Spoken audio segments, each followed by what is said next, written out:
Hello and welcome to Forever Rugby on Forever Sport. And some pretty interesting news about ADRE Smith, who was cited for potentially a bite on Niall Scannell last weekend during Stormers' clash against Munster, and was had his commission yesterday and has since been banned for 8 matches, which will in fact keep him out of action until February 2022.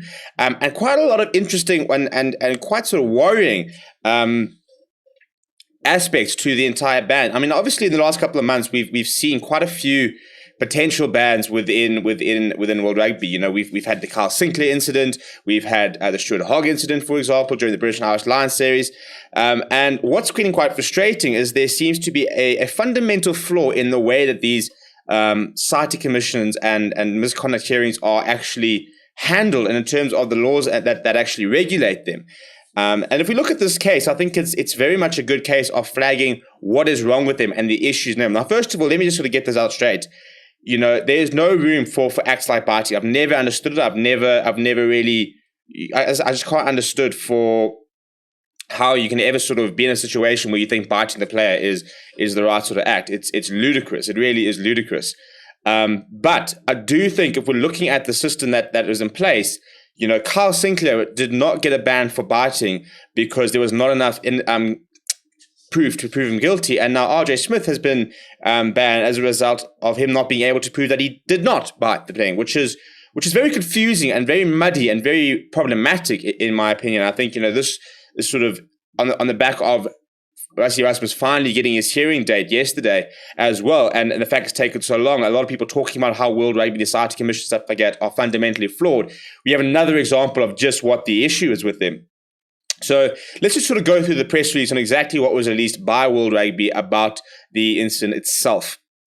And this is from the CITE Commission, which was held over a video conference system.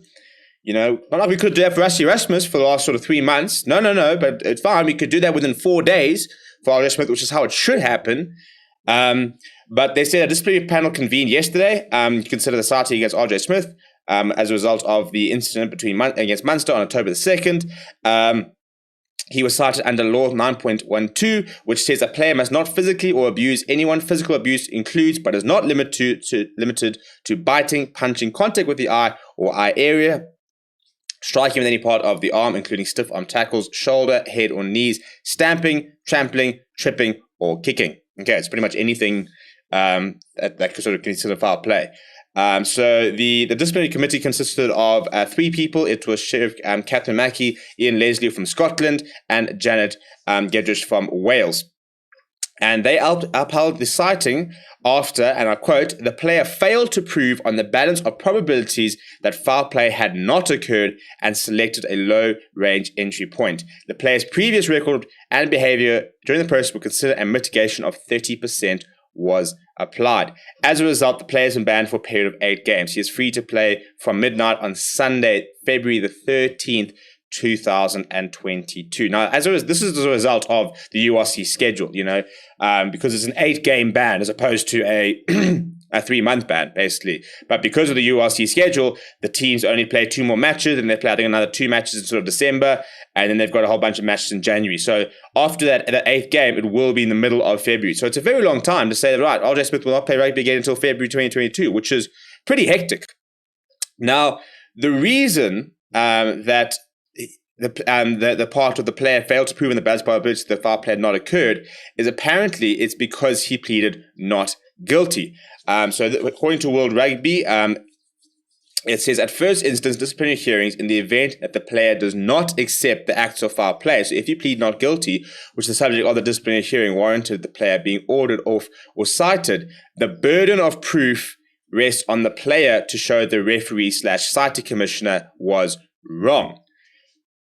I don't understand this, you know. So you arrive at a hearing and they're looking at video. And as I said, when we looked at it, the only thing that we saw was Niall Scannell holding ADRE Smith up against him and sort of in the sort of lower, also upper legs, pretty much in his lap, basically.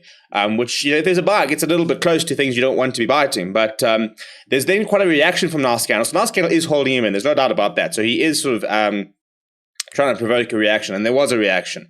There was quite a big reaction from Niall Scannell, who sort of goes to the referee and says he bit me type thing. But if you look at the video evidence, you can't see anything. All you can sort of see is that his head is buried in the direction. You can't really see whether he does bite. There's a bit of a movement towards there, but you can't really see. There's definitely no evidence from the video itself that there was a bite. So usually then you look at testimonies for players and potential bite marks on players and stuff like that, which they don't sort of make any reference to.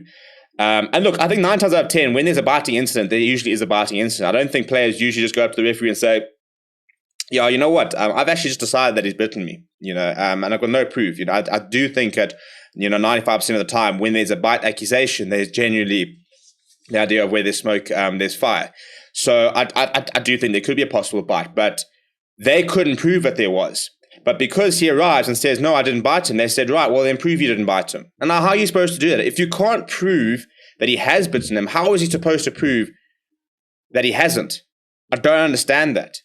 And I think that that's really, really fundamental flaw instance when you're looking at the video footage and you can see, well, we can't really see that you bit him. And then you're going to say, well, exactly, because I didn't bite him. And say, no, but you need to prove that. Well, how come you can't show that you can't bite him? So I think it is a fundamentally flawed situation. The Stormers have appealed it, though. So they have appealed it, as you'd imagine. They released a statement very, very late last night, which said that the Stormers intend to appeal the 8-week suspension handed to lock RJ Smith following a disciplinary hearing on Thursday. They said Smith has the right to appeal the decision and intends to exercise that right once the written findings of the hearing have been provided.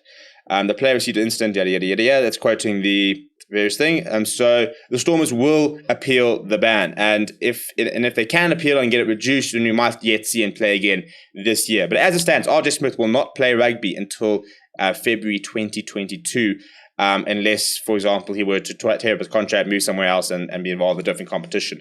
So that is how it stands. But let me know what you think of the process. I think it's very, very poor.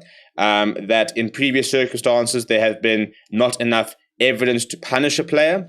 And yet here, because the player is adamant he didn't do it, they're now saying, well, you need to prove that you didn't do it. So it's all very muddy, in my opinion. And I'm interested to know what you guys think in the comments below. But it's a major setback for Stormers. I mean, they signed RJ Smith on a 4-year deal. They really do see him as a very important player. And I thought him and Salman Murat had a very good start to life together as a lock combination last weekend. But bottom line is he will not be available this weekend or nor next weekend. And it'll only be then if the Stormers can try and get an appeal upheld that he might be available sooner. But I want to know what you guys think of the incident down in the comments below. Smash like on the video. Do subscribe to the channel as well. My name is Stephen. Thank you very much for watching, and I'll chat to you soon.